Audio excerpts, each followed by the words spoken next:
Hmm. Já vám všem přeju hezký večer. Počkám chvilinku, než se uvidím ve skupině, abych věděla, že to funguje tak, jak má. A pustíme se do toho. Dneska se teda budeme bavit hlavně o metabolismu, o tom, co to vůbec ten metabolismus je, co s ním dělat, když je zpomalený, co s ním dělat, když vám vlastně hubnutí nejde podle plánu, jak to pořádně rozjet a taky,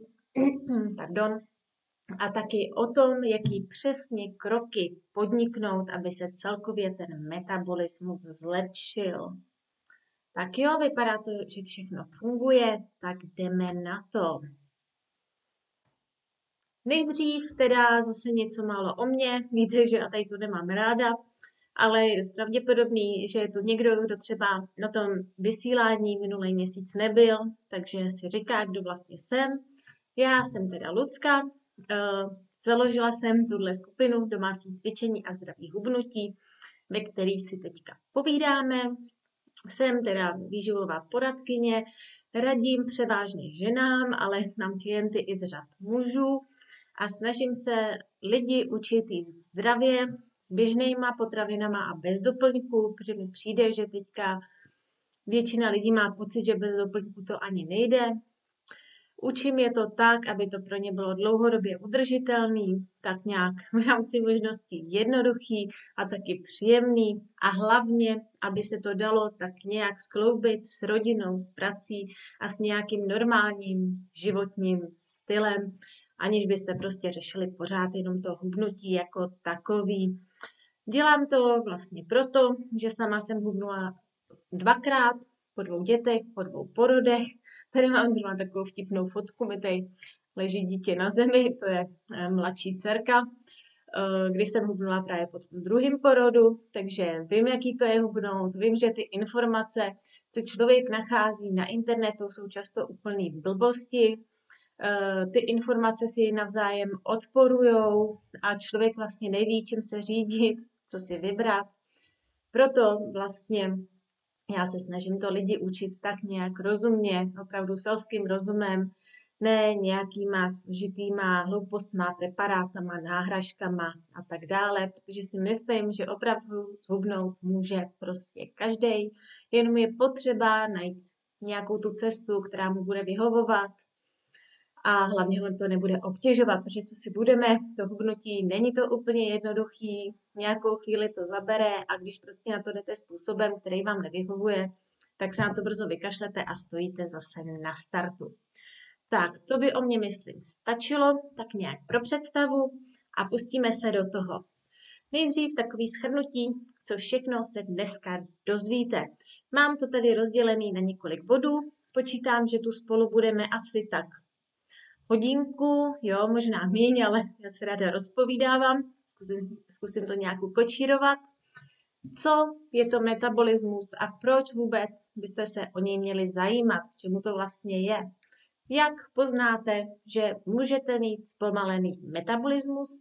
Nejčastější chyby, které právě ten zpomalený metabolismus způsobují, pak jak metabolismus zrychlit z hlediska jídla, z hlediska pohybu, z hlediska nějaký regenerace a spánku a pak mýty o hubnutí a metabolismu, protože mě pořád nepřestává překvapovat, jakým hloupostem spousta lidí ještě v dnešní době věří, protože to jsou věci, to se vy pak na konci uvidíte, které jsou v lidech opravdu hluboce zakořeněný a já je prostě od klientů slýchám týden co týden, že prostě jsou to zázraky, díky kterým určitě zhubnou a s tím jsou to věci, na kterých absolutně jako nezáleží.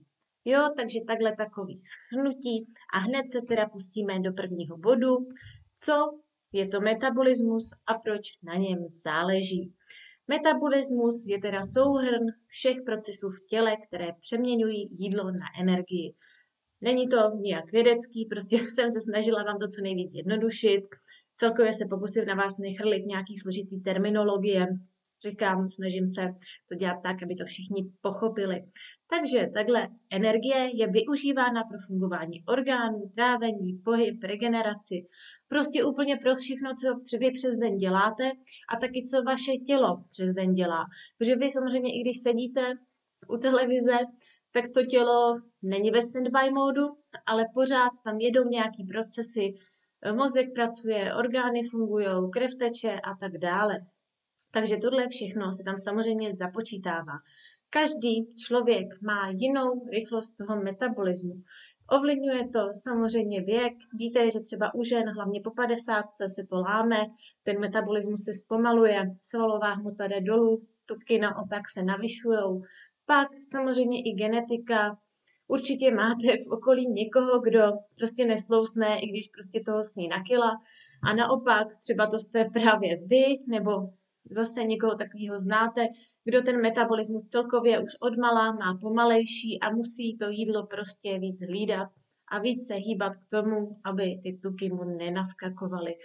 Pak samozřejmě záleží i na množství svalové hmoty, protože může být žena, která má 70 kg a mít velikost XL a stejná žena se stejnou výškou, nebo teda jiná žena se stejnou výškou, která bude mít velikost třeba M. Tam právě rozhoduje podíl svalový a tukový hmoty v těle. Samozřejmě, když vy máte víc té svalové hmoty, tak svaly spalují sami o sobě, takže pravděpodobně budete mít zase i rychlejší metabolismus. Dál samozřejmě to ovlivňuje i životní styl. To je hlavně to, o čem my se budeme bavit, abyste věděli, jak ten životní styl si nastavit, aby ten metabolismus jel tak, jak má. Proč je teda ten metabolismus důležitý pro hubnutí? To asi většina z vás ví, ale v rámci toho, aby jsme to měli komplet, tak se na to trošku podíváme. Samozřejmě, čím rychleji ten váš metabolismus jede, tím efektivněji to tělo jako takový funguje a tím efektivněji ono spaluje kalorie a pak v důsledku toho i nějaké ty tukové zásoby, kterých vy se chcete zbavit. Takže naopak, když máte ten metabolismus pomalejší, tak to tělo má tendenci ty tukové zásoby si držet, nepouští je, i když třeba zdravě jíte, i když cvičíte, tak stojíte na mrtvém bodě a jste nešťastný, co už máte dělat, protože kalorické tabulky máte nastavený, pohyb k tomu máte a nic se neděje. V tomhle případě pravděpodobně právě za to může ten zpomalený metabolismus. Plus pokud je ten metabolismus pomalý, může to vést k tomu, že přibíráte tak nějak samovolně, bez toho, abyste změnili pohyb nebo navýšili nějak příjem kalorií, změnili jídelníček, tak můžete začít přibývat na váze. Pak většinou lidi se zpomaleným metabolismem bývají unavenější, protože ten metabolismus prostě nejede tak, jak má. Můžou pak následovat i nějaké hormonální problémy. Stejně tak ty hormonální problémy můžou ten zpomalený metabolismus i způsobovat. Řeší se to teda správnou stravou, pohybem a správným životním stylem. Když tohle vylepšíte, tak všechny tady ty elementy, o kterých jsme se bavili, můžete dlouhodobě zlepšit. Jak teda poznáte, že máte zpomalený metabolismus?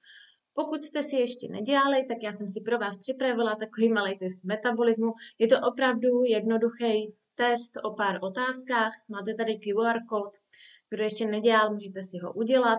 Tam přibližně můžete zjistit, jak na tom s tím metabolismem jste, ale samozřejmě jako není to přesný. Jo? Jsou to jenom takové otázky, které si myslím, že tomu odpovídají a co já mám zkušenost, že lidi jakoby v tu dobu zpomaleného metabolismu cítějí a jak jakoby fungujou.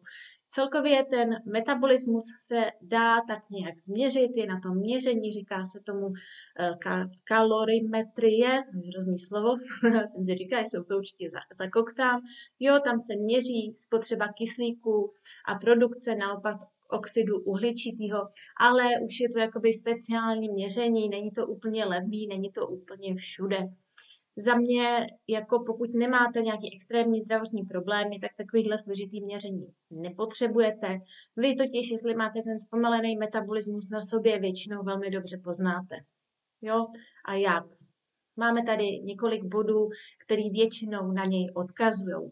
Je to častá únava, Hodně i únava už jakoby v odpoledních hodinách, že přijdete z práce a jste úplně vyřízený, i bez toho, aby to v té práci bylo nějaký extra náročný. Jasně, pokud celý den pracuji na stavbě, tak unavená asi budu. Špatná soustředěnost, je to takový mlhavý myšlení, že pořádně se nemůžete na nic fokusovat, na nic soustředit, dělá vám to potíže. Pak buď neustálý hlad, že pořád máte pocit, že se nemůžete dojíst, ale častěji než ten neustálý hlad já vídám u žen hlavně to, že oni jakoby nemají vůbec chuť jíst.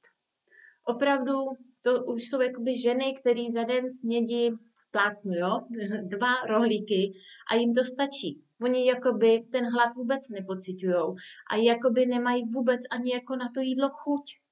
Oni jakoby, nejenom, že z toho nemají prožitek, není to jako úplně, že by jim to nechutnalo, ale oni prostě vůbec jakoby to potřebu jíst nemají. Jak je to možný? Tak, že to tělo, ten metabolismus už se zpomalil natolik, že do toho jídla už ani nežene. Tohle už je takový jakoby hlubší případ, jako to už je větší problém, ale začíná to většinou tím, že vám stačí 2 jídla za den, který nejsou vůbec kaloricky vydatný a prostě to je všechno. Nebo často vidím, že nezvládnáte jakoby jíst snídani. Většinou, když ten metabolismus hezky jede, tak jako už ráno po té noci prostě to tělo vám dává vědět, že potřebuje ty živiny. Když vám to nedává vědět, a není to tím, že jste si nastavili zrovna třeba přerušovaný půst, že to tělo je na to takhle zvyklý, tak to zase může být tím zpomaleným metabolismem. 3. bod, přibírání i na zdravém jídle a i když byste měli být v deficitu prohubnutí. Co tím myslím? Třeba, jak jsem zmiňovala, ty kalorické tabulky. Nastavíte si kalorické tabulky, nějaký kalorický deficit, hlídáte si to třeba i na chytrých hodinkách, takže víte, že v tom kalorickém deficitu byste měli být, ale ono si nic neděje. Furt, jakoby ta váha je stejná, centimetry nemizejí, ty výsledky nejsou prakticky žádný, i když třeba máte konzultaci s nějakým výživářem, který vám řekl nějaký ty hodnoty, které by na vás měly fungovat, nebo to máte správně spočítaný, všechno vlastně děláte správně, ale ta váha dolů nejde. A za to právě většinou může ten zpomalený metabolismus. Takže je potřeba ho rozjet a pak samozřejmě už na vás tady ty všechny základní věci, jako kalorický deficit a tak dále, fungovat budou.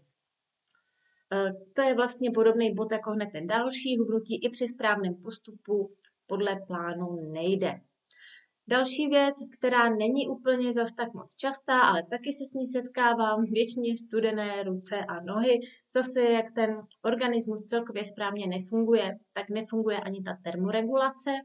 Trávicí potíže, to naopak má jakoby většina lidí, která má zpomalený metabolismus a nejvíce to projevuje na břiše, na nafouknutí břicha. Že po hodně jídlech ty lidi mají nafouklý břicho i bez toho, aby měli nějakou intoleranci nebo prostě nějaký problém přímo s tou potravinou nebo surovinou, tak prostě často mají trávicí potíže. Takže to je věc, na kterou je dobrý se taky zaměřit. Plus častá věc, chutě na sladké a přejídání večer. Tohle většinou není ve chvíli, kdy už je ten metabolismus nějak extrémně jakoby zpomalený, protože jak jsme se bavili, když je extrémně zpomalený, tak už se jakoby o nic neřekne. Tohle je spíš ve chvíli, kdy je to takový, jakože 50/50, že právě ten metabolismus se zpomaluje postupně, ale snaží se to pořád ještě to tělo zachránit, takže odpoledne a večer vás to žene do nějakých extrémně tučných, extrémně sladkých věcí, aby se tam nahnala ta energie a to tělo mohlo fungovat. O tom, jak teda měřit ten metabolismus, jsme se bavili. Tady teda ten QR kód, kdyby si někdo chtěl udělat test, já vám ho když tak potom hodím i do komentáře. Nejčastější chyby, které teda tenhle zpomalený metabolismus způsobují. První, a tu dělá většina lidí, kteří to takhle mají, je příliš nízký kalorický příjem. Já vím, že spousta lidí říká, když jste v kalorickém deficitu, musíte za každou cenu prostě hubnout, funguje to na každýho úplně vždycky, ale z mojí zkušenosti prostě ne na každýho všechno funguje.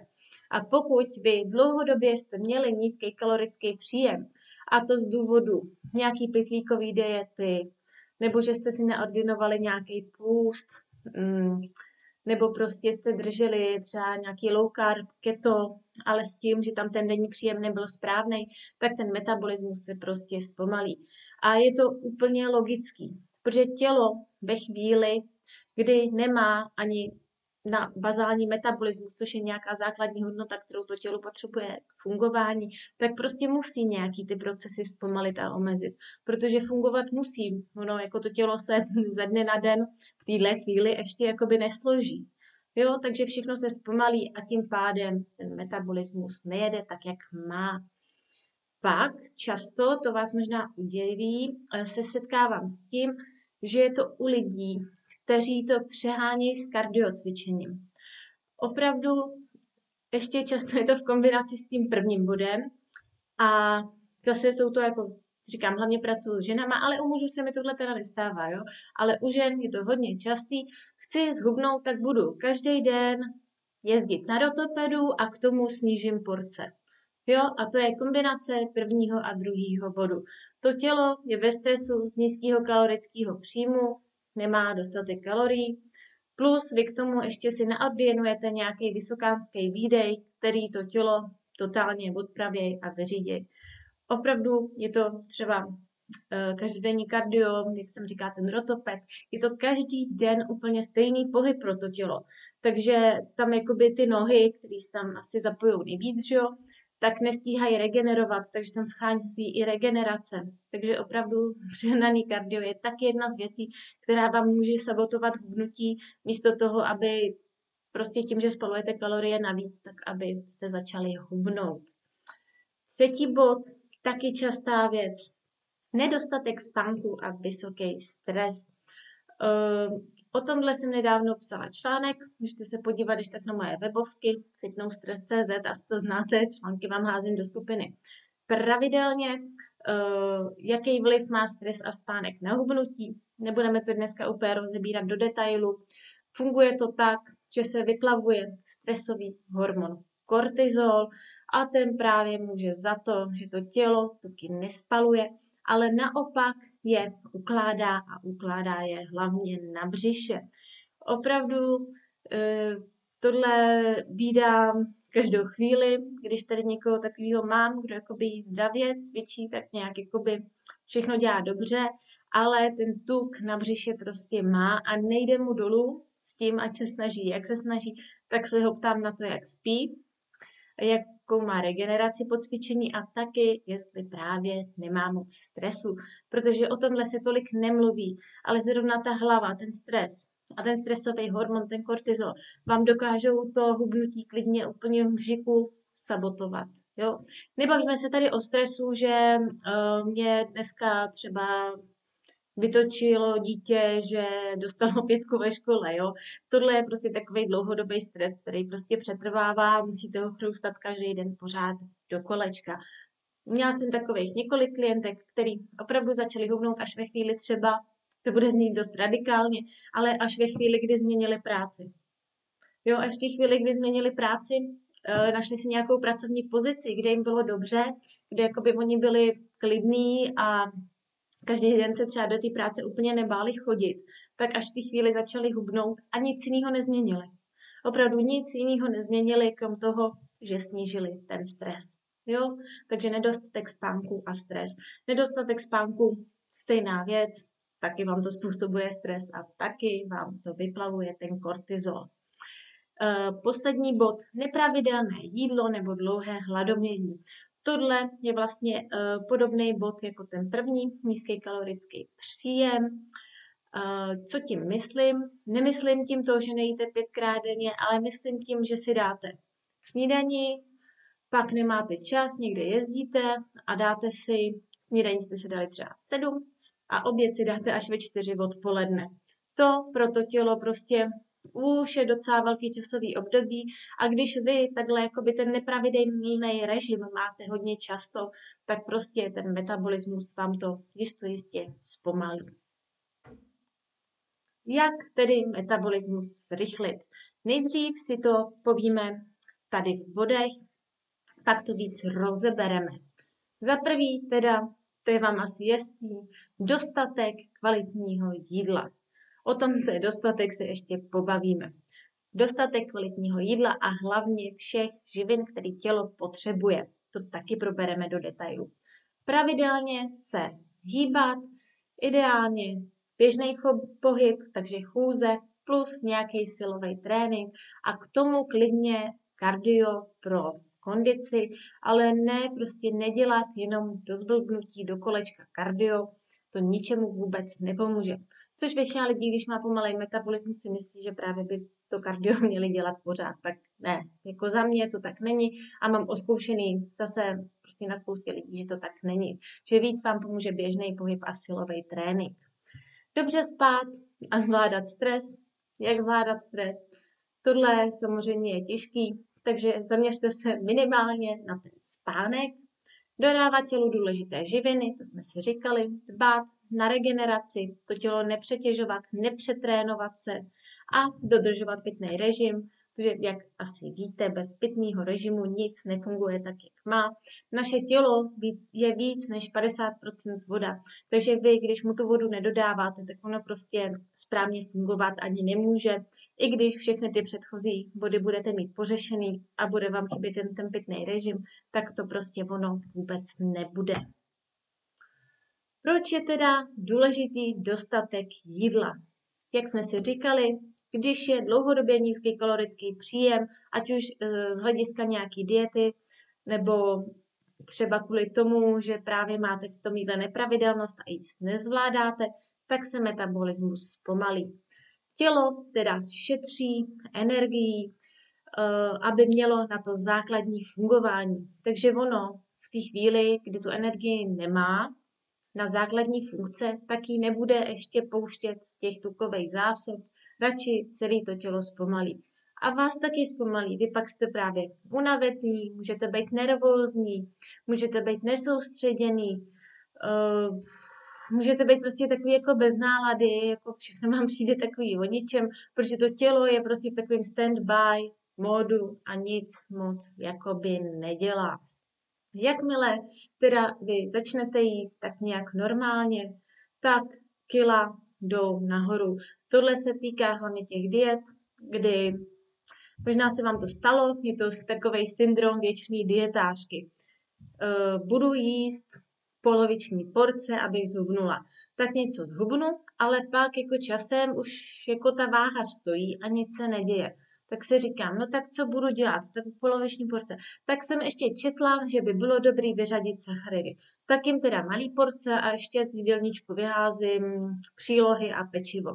Chvíli hubnu a pak zase jako nic se neděje, že jo. A já pak jako dojdu do bodu, kdy mám pocit, že jako už nemůžu jíst nic.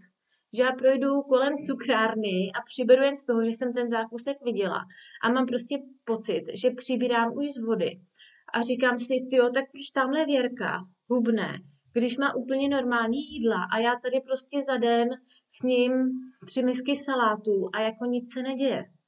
Jo, a to je právě tím, že tady těma pokusema si člověk zpomalí ten metabolismus a jediný řešení, jak ho rozjet, je začít pomalu ty kalorie přidávat, pomalu se dostávat na nějaký rozumný denní příjem, to tělo se rozjede, spalování začne fungovat a vy konečně začnete hubnout. Bohužel, ale často se to neobejde bez toho, aby ta váha šla chvilku nahoru, protože tomu tělu prostě hned tak nedojde, že jste si to rozmysleli a začnete jíst normálně, ono furt jakoby chvíli v tom standby režimu zůstává a čeká, jak to s váma tady bude, jestli to vydržíte, nebo jestli půjdete do nějaký další zaručený diety. K tomu teda tenhle bod, jak začnete jíst normálně, kila jdou rychle nahoru, poznáte to i tak, že jednou, třeba 2krát týdně ten jídelníček porušíte a hned jako by vám váha vyskočí nahoru. Vy když hubnete zdravě a tak nějak v pohodě a ten metabolismus běží a máte nějaký rozumný kalorický deficit, tak když to občas porušíte a nevím, dáte si pizzu, kolu, pivo, víno, co máte rádi, tak jako by si nic nestalo. Jo, když to není teda nějaký extrém, že o 10 000 kalorií navrch, tak prostě vám to s tou váhou jakoby neháže. A naopak, pokud vy máte ten pomalej metabolismus a jíte na to hubnutí málo, tak každá jakoby malá změna vás může vyhodit s tou váhou nahoru. Řešení je teda jíst dostatek bílkovinů, sacharodů a zdravých tuků, bílkovin, ne bílkovinu. O tom se pobavíme dál. Nejdřív ale mrkneme na pohyb, aby jsme to měli kompletní. Jak už jsem říkala, dlouhé hodiny kardiotréninku v tomhle případě ničemu nepomáhají. Dochází k přetrénování. Vyplavuje se zase ten stresový hormon kortizol, o kterém jsme se bavili, který tak akorát vám bude ukládat tuk na břiše, bude vám ukládat viscerální tuk, o tom jsme se vlastně včera bavili v klubu, to asi tady nebudu úplně rozebírat, to už je složitější téma. Zjednodušeně řečeno je to tuk kolem vnitřních orgánů, který je utlačuje, oni pak nemůžou pracovat a vy z toho pak máte různý zdravotní potíže. Nejlepší kombinace je teda silový trénink, posilování. Tím nemyslím, že musíte hned jako běžet do fitka, opravdu stačí i, jestli jste začátečníci, tak něco málo s vlastní váhou, s flaškama s vodou, odporovejma gumama, činkama, jestli už jste zdatnější, jo, ale určitě ty svaly, když budete posilovat, tak ten metabolismus to samozřejmě zrychluje, protože jak jsme se bavili, tak ty svaly vydávají energii. Oni tam v tom těle, i když vy ležíte u televize, tak oni tam úplně jen tak neleží. Plus se mi hodně osvědčilo chodit, běžný pohyb. Když zvýšíte běžný pohyb, tak většinou to lidem dá víc, než nějaký cílený kardio cvičení. Protože to kardio cvičení vy si dáte třeba 2krát týdně, protože jsem vás teďka odradila od toho dělat denně, ale ten běžný pohyb se hezky za týden nasčítá, plus pro tělo je to přirozená běžná věc, po který nemusí dlouho regenerovat, takže ho to nedostává do nějakého stresu, který by ten stresový hormon mohl vyplavovat. Důležitá věc, regenerace, nechávat si vždycky dny na regeneraci. Opravdu nebudete mít větší výsledky, když budete cvičit každý den. Neznám nikoho takového, kdo by měl jako dlouhodobě, teda jako chvíli to třeba jde, že než se z toho zhroutíte, nebo než se to zasekne, ale kdo by měl dlouhodobě výsledky s tím, že opravdu cvičí denně bez regenerace. Teď ještě bod stresu, jak teda ten stres ovlivňuje metabolismus.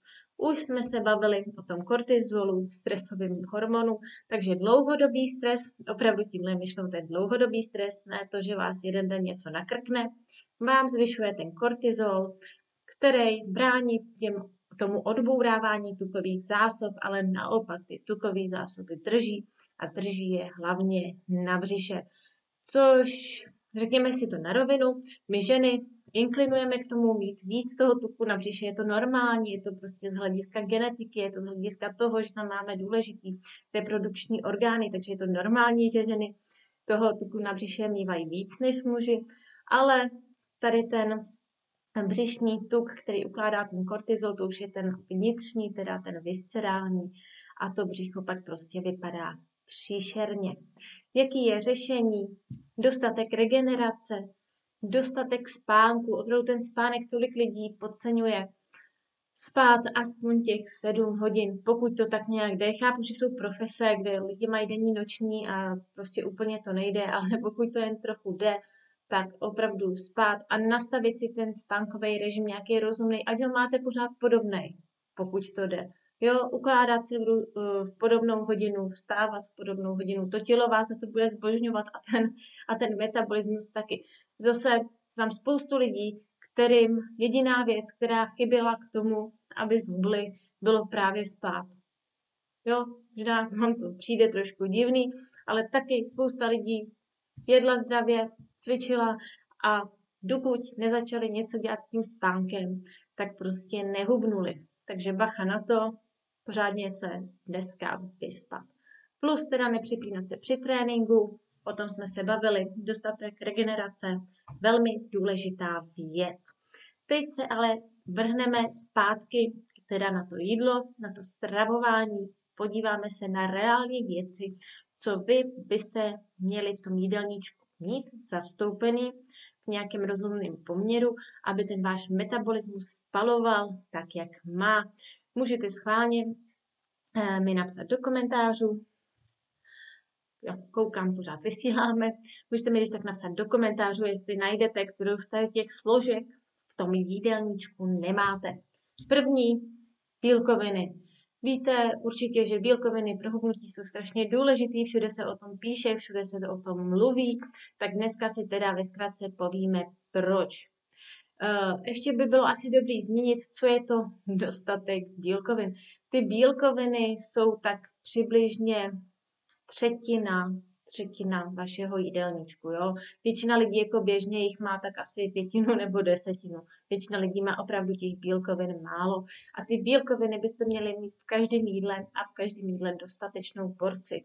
Není to samozřejmě z hlediska celkového toho denního příjmu úplně jako nutný, ale je to prostě jednodušší. Je to o dost jednodušší, než pak si dávat nějaký přímo bílkovinový jídlo. Bílkoviny mají teda největší termický efekt, takže tělo na jejich spalování spálí nejvíc energie. To už samo o sobě je docela fajn. Podporujou svalovou hmotu, abyste teda hubli tuky, ne svaly, protože svaly my hubnout nechceme, už jenom z toho důvodu, jak jsme se bavili, že oni něco dělají, oni spalujou za nás, takže svaly si chceme nechat, chceme se zbavit tuků. Co teda do jídelníčku dát? Bílkoviny, kde najdete klasika maso, šunky, sýry, luštěniny, tam jsou teda i sacharidy, ale i v luštěninách je hodně bílkovin. Ideálně nějaký míň tučný, ty sýry a mléčné výrobky teda za mě, protože většinou ty s nižším podílem tuku mají právě vyšší podíl bílkovin. Druhá věc, co byste tam teda určitě měli mít a spousta lidí hubnutí začíná tím, že to z jídelníčku totálně vykopne, jsou komplexní sacharidy, což jsou teda přílohy, pečivo, nějaký vločky a tak dále. Tyhle sacharidy dodávají vašemu tělu dlouhodobou energii. Oni jsou komplexní proto, protože je v nich vláknina. A když je v nich ta vláknina, tak tělu trvá díl, než z tady těch sacharidů tu energii získá, takže ta energie se vám dodává postupně. Což je super, protože když si vezmete něco, co má cukry, takže tu energii máte rychlou, tak vám ta energie na chvíli vyskočí a za chvíli budete mít chuť na další cukry, protože už bude zase pryč. Proto vy potřebujete ty komplexní sacharidy, abyste měli stálý přísun energie a to tělo zase nemělo potřebu se nějak zpomalovat, protože tu energii má. Plus teda pomáhají udržet hormonální rovnováhu a, jak jsem teďka říkala, i stabilní metabolismus. Třetí věc, kterou většina lidí v jídelníčku má málo nebo ji tam nemá vůbec, protože se jí bojí, hlavně při hubnutí, jsou tuky. Nedávno jsem to s někým řešila, jedna paní mi říkala, ale já si myslela, že těch tuků prostě v tom jídelníčku musím mít minimum, teď to má hrozně moc kalorií a já mám být v deficitu, tak když budu jíst tuky, tak přece nezhubnu, že jo, tak proto já jsem vyřadila všechny ořechy a ani už chia semínka, když jsem viděla, kolik to má prostě kalorií, to je příšerný, to jíst nebudu. Jo, tenhle názor má víc lidí, ale je to blbost. A obzvlášť pro nás ženy jsou ty zdraví tuky naprosto nezbytný a nemůžeme bez nich existovat. My ani teda ten metabolismus jsou totiž důležitý pro tvorbu hormonů a celkově pro správnou ženskou hormonální rovnováhu. Takže pokud máte s tímhle problém, popřemýšlejte, jestli tady těch zdravých tuků máte dost. Jestli celkově máte správný tukový profil v jídelníčku, jestli tam nemáte nadbytek tuků, co tam být nemají, a naopak těch zdravých tuků tam nemáte málo. To je taky častý problém, proč lidi nehubnou, nebo proč celkově se jim ten zdravější životní styl nedaří tak, jak by chtěli, nebo mají třeba vyšší cholesterol a tak dále. Plus samozřejmě zdraví tuky pomáhají tělu vstřebávat vitamíny v rozpustných tucích, logicky, jo, takže A, D, E, K. A co teda zařadit do jídelníčku, kde ty zdraví tuky jsou, je to strašně jednoduchý a jsou to za mě v celku fajn věci. První je avokádo, to je takový teda zrovna 50/50, někomu chutná, někomu ne. Pak oříšky myslím, že má ráda většina lidí. Pokud vám nechutnají oříšky jako takový, existuje miliarda různých ořechových másel, které si můžete koupit a dávat do kaší, na lívance, na palačinky, na zmrzlinu, když si nějakou uděláte a tak podobně. Takže ty se zrovna do toho jídelníčku šoupají úplně jednoduše. Semínka, kvalitní oleje, tady mám pocit, mám napsaný jenom olivový olej, ale samozřejmě jakýkoliv kvalitní oleje a taky ryby. Určitě je důležité v tom jídelníčku mít i dostatek omega kyselin. Další bod, dostatek vlákniny. Tohle zrovna je věc, která je jakoby každému tak nějak celku jasná. Většina lidí z mých zkušeností se o to i snaží. Vlákninu teda najdete v celozrnných produktech, pak ji najdete v ovoci, v zelenině, zase v luštěninách. Nejjednodušší, jak si držet tu vlákninu tak, abyste ji měli za den dostatek, což nějakých 25 až 30 gramů na den, je to, že ke každému jídlu si dáte ovoce nebo zeleninu a budete kupovat pečivo, přílohy a tak dále s těma komplexníma sacharidama, takže nějaký celozrnný, žitný, prostě kvalitnější, nejenom z bílé mouky. Ta vláknina je důležitá nejen proto teda, že logicky pomáhá s trávením, to všichni asi víme, ale pomáhá vám, že se cítíte zasycení, takže u koho je problém, že se většině přejídáte, tak tohle vám může hodně pomoct. Co je ale pro nás důležitý z hlediska toho metabolismu, takže pomáhá regulovat hladinu cukru v krvi, aby pak nedocházelo k nějakým dalším problémům, jako je inzulinová rezistence a tak podobně. Pak samozřejmě hydratace, bavili jsme se o tom, hodně pít a dodržovat pravidelnost v jídle, protože pokud vy máte zpomalený metabolismus, tak já určitě bych se nevrhala třeba do přerušovaného půstu a tak podobně, i když jako proti němu nic nemám, znám spoustu lidem, kterým jako skvěle funguje, kteří jsou s tím spokojení, ale kdybych měla zpomalený metabolismus, což teď naštěstí nemám snad, tak určitě bych nedělala přerušovaný půst, protože tam ty proluky mezi jídlama jsou moc dlouhý. Naopak, ale není nutný jíst kvůli tomu 5krát nebo 6krát denně, jestli vám se to zrovna nehodí do krámu. Jestli vy máte snídani v 9, oběd máte už ve 12, tak je samozřejmě blbost si tam jakoby spát svačinu, jako to zbytečně budete zatěžovat trávení. Ta pravidelnost v jídle je myšlena tím, určit si nějaký časy přibližně, kdy budu jíst a ty se snažit dodržovat. Že si třeba řeknu, budu jíst 4krát denně, bude to snídaně, oběd, svačina, večeře. A to budu dodržovat, aby to tělo mělo pořád ten přísun živin a vědělo, jak na tom je.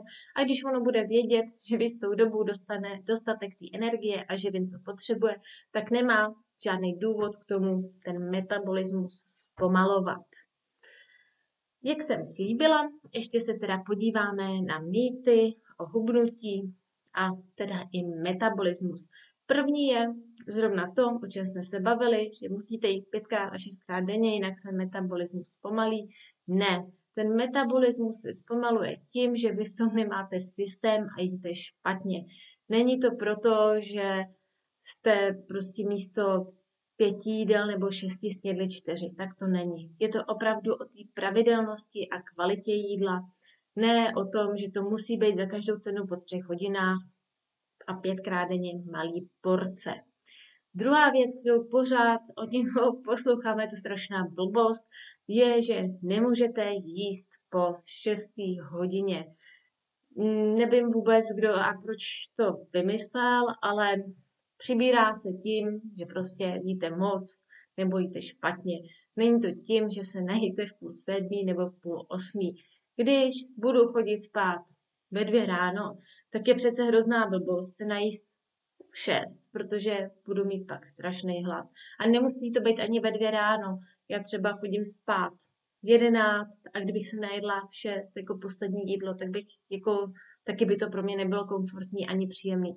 A vůbec to nebude příjemný právě pro lidi, kteří mají zpomalený metabolismus, protože zase ta proluka pak mezi jídlem, mezi tou snídaní bude strašně dlouhá a úplně zbytečná a můžou si tím ten metabolismus sabotovat. Takže na to pozor, nastavte si to podle sebe. Pokud chodíte spát v 8-9, tak asi jako ta 6. hodina je pro vás v pohodě. Ale jestli chodíte spát v 11, ve 12, v 1, tak jako nevidím důvod, aby to muselo být do 6. hodiny. Třetí mýtus, čím víc budu cvičit, tím rychleji zhubnu. Tak to většinou vůbec není. Je to zase přetěžování těla bez řádné regenerace.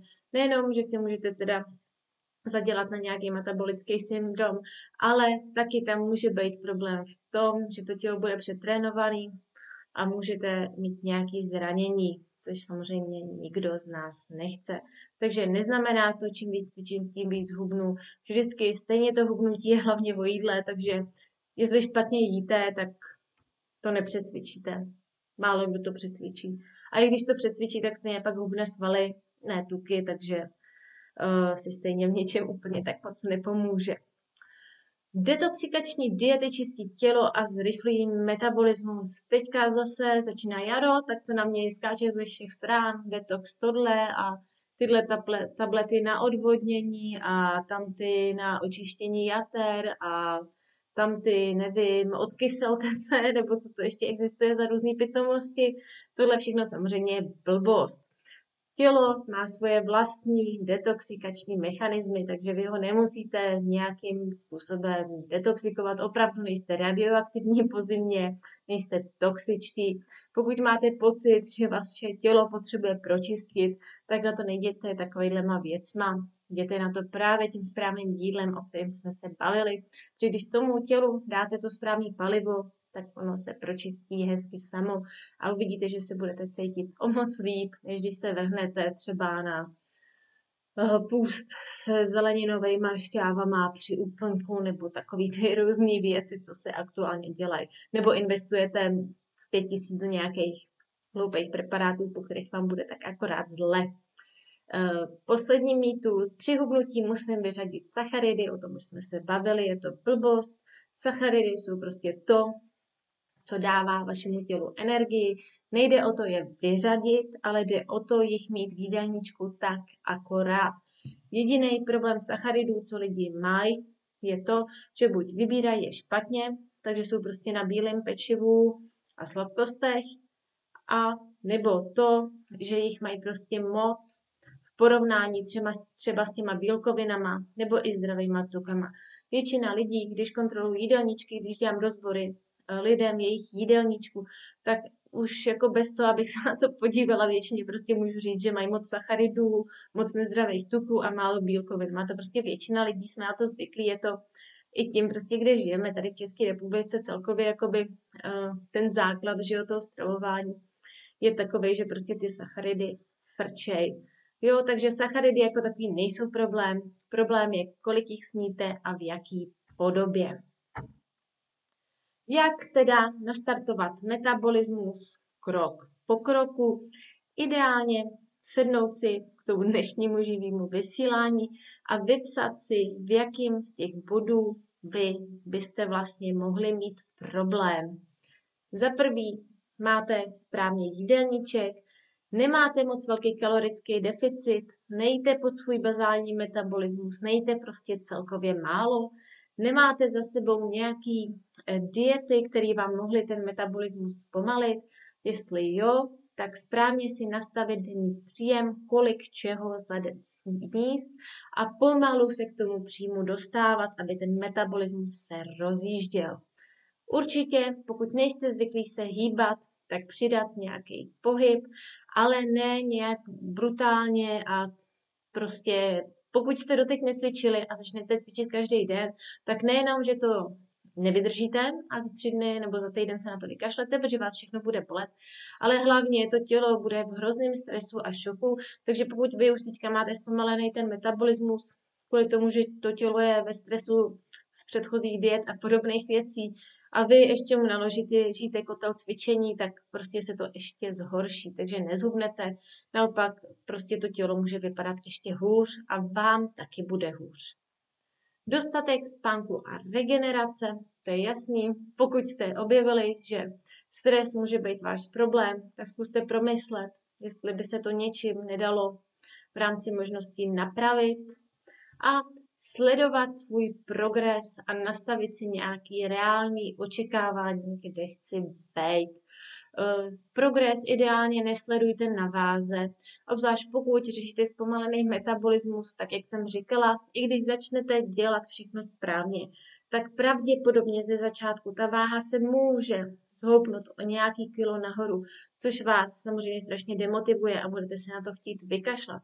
Takže spíš koukat na to, jak se cítíte, co se zlepšilo, jestli zlepšilo třeba to nafouklý břicho, jestli se vám zlepšil spánek, jestli máte víc energie, vydržíte díl cvičit, jestli máte lepší náladu, plus si můžete kontrolovat i centimetry, jestli něco mizí z břicha, mělo by to být vidět hlavně na tom břichu, když tenhle problém vyřešíte, že to břicho a pas, že se začnou pomalu ty centimetry tam vytrácet. Pomalu, jo, nečekejte 10 centiáků za týden, tak to bohužel nefunguje, ale pomalu a jistě to půjde a je to prostě lepší ukazatel než ta váha. Ta váha jako u většiny lidí vůbec nemá smysl tu váhu sledovat, protože jak jsem říkala na začátku, můžou být dvě ženy stejně vysoký se stejnou váhou a jedna bude nosit M, druhá XL.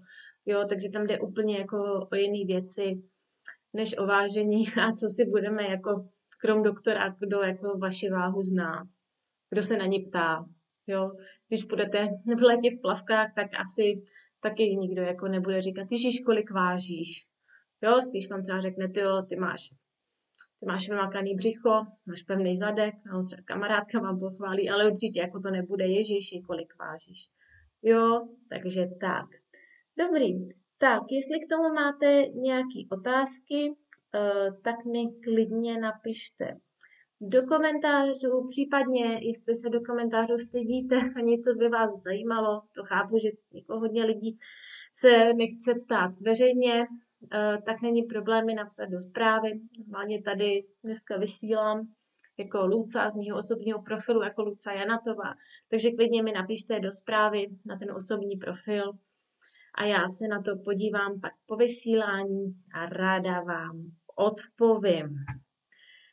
Poslední věc, jak už jste se asi všimli, dávala jsem v pondělí promo, mám pocit, že to bylo v pondělí, na jarní restart, což je vlastně program, nový online program, který jsem pro vás vymyslela. Teďka bude startovat 24. března a je to program, který se právě zabývá tím, abyste si zrychlili a rozjeli svůj metabolismus a začali úspěšně hubnout.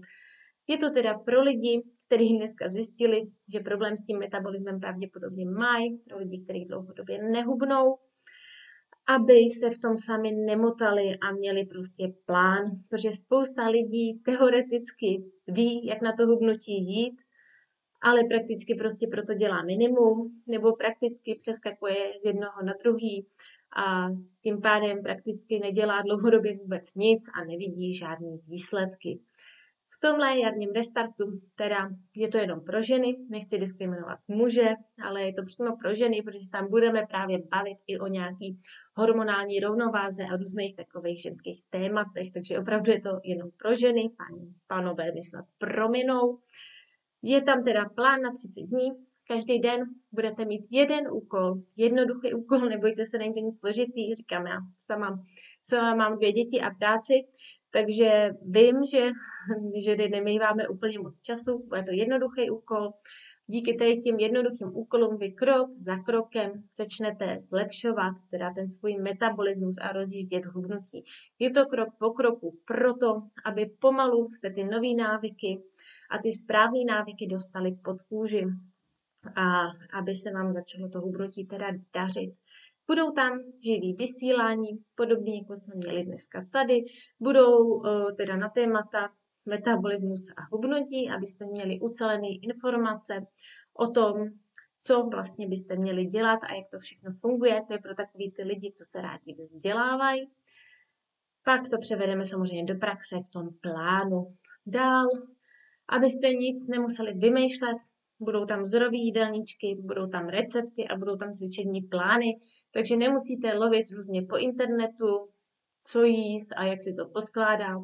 Budete to tam mít prostě naservírovaný a podle toho můžete začít jíst a můžete začít zlepšovat ten svůj jídelníček. Plus teda je tam podpora jak ode mě, kdykoliv vám s čímkoliv poradím, tak od té komunitu žen, kterou si tam vytvoříme, takže prostě tam nás bude několik holek se stejným cílem, budeme se vzájemně podporovat, což si myslím, že je důležitý, protože vím, že spousta lidí tu oporu doma úplně nemá, že prostě běžíte na běžickém pásu a manžel vám tam pije pivo a chlupe chipsy. Já můj manžel, jo, mimochodem, já velmi rád. Jo, takže proto je tam i ta podpora, ale hlavně je to proto samozřejmě, abyste se mohli na cokoliv zeptat, abyste na to všechno šli správně. Jsou tam i bonusové materiály, bude tam e-book s jarníma receptama pro celou rodinu, nic složitýho, jednoduchý recepty. Jak asi víte, recepty jsem házím do skupiny každou chvíli, takže asi tak víte, jaký recepty dělám, že to není nic složitýho. Samozřejmě k tomu budete mít i průvodce, abyste věděli, co a jak, čeho se držet, a tabulku pro sledování pokroku a checklist, abyste si mohli odškrtávat, co už máte splněno, co vám ještě čeká a sledovat své výsledky. K tomu zdarma dostanete přístup na 2 měsíce do klubu, takže když se budete chtít podívat na to živý vysílání, který jsem zmiňovala, o viscerálním tuku nebo o inzulinové rezistenci, o tom, jak si spočítat kalorie, o tom, jaký má stres vliv na hubnutí a tak dále, tak všechny záznamy tady těch živých vysílání v klubu najdete, takže tam dostanete přístup k mnoha dalším informacím, můžete si tam vyhledávat, co vás bude zajímat. Z těch novějších je tam třeba ještě jak na jednoduchý přípravy jídel nebo meal prep, jak si připravovat jídla dopředu. Myslím, že je tam toho spousta, co vám jakoby hodně pomůže. Plus, abyste měli motivaci ten náš plán na 30 dní dodržovat, tak k tomu bude taková malá soutěž, ve které můžete pak vyhrát další 3 měsíce členství v klubu nebo přímo individuální konzultaci se mnou, kdy projdeme váš jídelníček. Takže myslím, že je na co se těšit, já se na to moc těším. Cena, abych tady nějak nemlžila, cena je teda 790 korun a je to jakoby cena zaváděcí, nechala jsem ji jenom tenhle týden.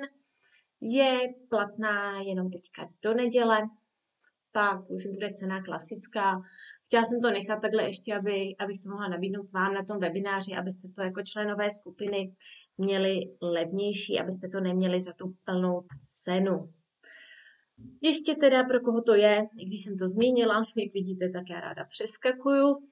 Je to pro ty, kterým se prostě nedaří hubnout, i když se snažíte a máte pocit, že děláte všechno správně, tam pak najdete teda co a jak a hlavně to spolu i probereme, abyste věděli co a jak. Pak pro ty, kteří teda mají málo energie a jsou celkově prostě jaký vyštělený po té zimě a potřebujou to tělo rozjet a nechtějí to dělat právě takovýma blbostma, jako jsou detoxy a spol, ale chtějí na to jít jídlem. Pak taky pro ty, kdo chtějí mít jasno, co jíst a jak se hýbat, prostě to potřebujou mít naservírovaný tady cvičební plán, tady jídelníček, to dělej a zhubneš a metabolismus bude fajn, tak pro tyhle lidi je to samozřejmě taky, protože ty vzorové jídelníčky a cvičební plány tam pro vás jsou připravený a je tam spousta teda, je tam už velká databáze, takže myslím, že vám toho vystačí klidně na několik měsíců. A taky pro všechny, kteří chtějí teda nějaký jednoduchý plán, který je provede krok po kroku, proto je tam ta 30denní výzva, aby opravdu vy reálně jste ty věci dělali, protože většina lidí opravdu ví, co dělat, hlavně spousta žen má načtenou, no vědí prostě skoro víc než já, jo, mohli by sami tady vám dělat přednášky, ale reálně prostě nedělají nic.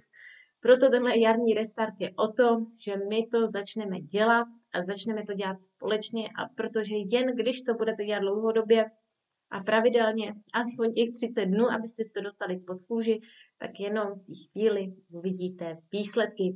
Ten jarní restart teda začíná 24. března, speciální cena těch 790 korun, plus pro 5 prvních přihlášených i kontrola stávajícího jídelníčku, kdy se vám na něj podívám a rozebereme spolu, nebo já vám řeknu, kde jsou chyby, abyste je mohli napravit, tak tahle akce trvá teda jenom do neděle. Takže pokud byste měli zájem, na tom minulém slajdu byl zase QR kód, kde se na ten jarní restart prokliknete. Případně zase vám hodím i do komentáře odkaz a můžete se podívat, jestli by to bylo to správný pro vás. Dobrý, tak jo, to je pro dnešek všechno. Vy můžete promyslet, jestli ten zpomalený metabolismus nemůže být váš problém. Pokud jste ještě nedělali, udělejte si ten můj malý test. Projděte si to pak třeba v klidu, tohle vysílání zůstane zase tady ve skupině uložený, stejně jako to předešlý, takže kdykoliv se k němu můžete vrátit. Čím začít, kdybych vám mohla poradit tím, že se podíváte na tu shrnutí, co jsem tam měla a zjistíte, v jakých bodech děláte chybu a ty body začnete prostě napravovat. Nezačínejte je napravovat všechny najednou, začněte jedním. Jak začnete dělat víc věcí najednou, tak pravděpodobně u toho nevydržíte. Najděte si jeden bod, který víte, že vás pálí, a u něj začněte a začněte správně ho zdokonalovat, aby ty výsledky byly. Jak si řeknete, tak od zítra jinak pohyb, jinak jídlo a spánek a teda ten pitný režim, když to říkala a prostě 20 věcí najednou a prostě za měsíc už z toho nebudete dělat vůbec nic. Dobrý, tak jo, kdyby vás napadly nějaké otázky, jsem vám k dispozici. Pište mi to buď tady k vysílání, nebo jak jsem říkala, do zprávy. A to je pro dnešek všechno. Koukám, že jsme to stihli za tu hoďku, jak jsem plánovala. Přeju vám hezký zbytek večera. Budu se na vás těšit zase příště a držím vám palce s hubnutím a s metabolismem. Ahoj.